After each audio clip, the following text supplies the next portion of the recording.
Assalamualaikum warahmatullahi wabarakatuh. Alhamdulillahirabbil alamin. Allahumma shalli ala sayyidina Muhammad wa ala sayyidina Muhammad. Yang terhormat Ibu Hanif dan Bunda selaku pengasuh Pondok Pesantren Raibah Hamida. Dan saya hormati kepada guru-guru dan teman-teman serta kedua orang tua saya yang terhormat. Perkenalkan, nama saya Arika Inara Cahyani dari kelas 7 MTS Raibah Hamida. Hari ini saya akan mempresentasikan peta imajinasi yang berjudul Kaidah 5 bab 3.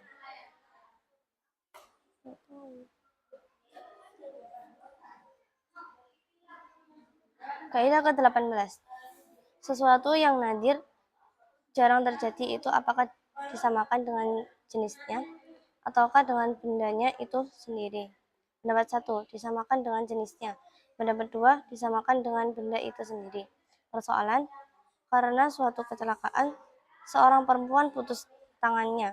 Kalau ada laki-laki lain memegang tangan yang telah terpisah dari tubuh wanita itu, apakah wudhunya menjadi batal ataukah tidak?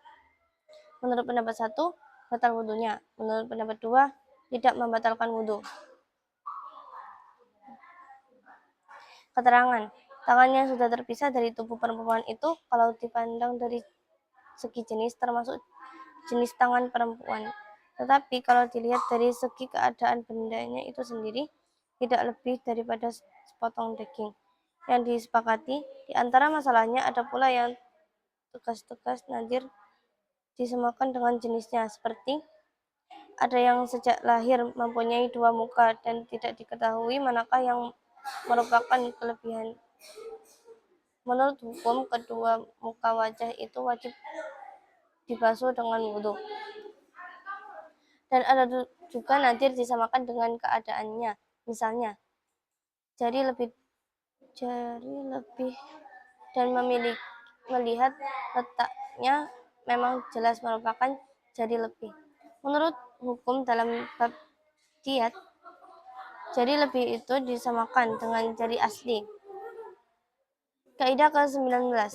Orang yang bisa yakin apakah baginya boleh ijtihad dan mengambil perkiraan yang kuat. Persoalan, seseorang memiliki dua lembar sarung, yang satu kena najis dan yang lain tidak. Tapi karena najisnya sudah kering, maka ia tidak dapat membedakan dan menentukan dengan pasti manakah di antara kedua sarung itu yang terkena najis. Sementara itu masih ada selembar sarung lagi yang jelas suci yang berada dalam almari.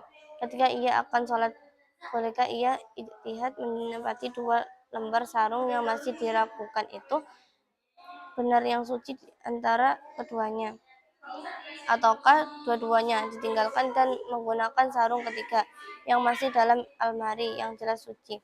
Menurut pendapat 1, boleh ijtihad. Menurut pendapat 2, tidak boleh ijtihad. Yang disepakati, 1, yang muttafaq boleh ijtihad. Misalnya seseorang mempunyai dua gelas susu, yang segelas suci dan yang lain terkena najis.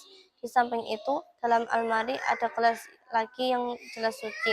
Menurut hukum, ia boleh ijtihad. Kedua, yang muttafaq tidak boleh ijtihad. Orang yang berada di Mekah ketika akan sholat tidak boleh ijtihad lagi. Sekian presentasi saya. Apabila masih banyak salah kata, saya mohon maaf. Akhirnya, wassalamualaikum warahmatullahi wabarakatuh.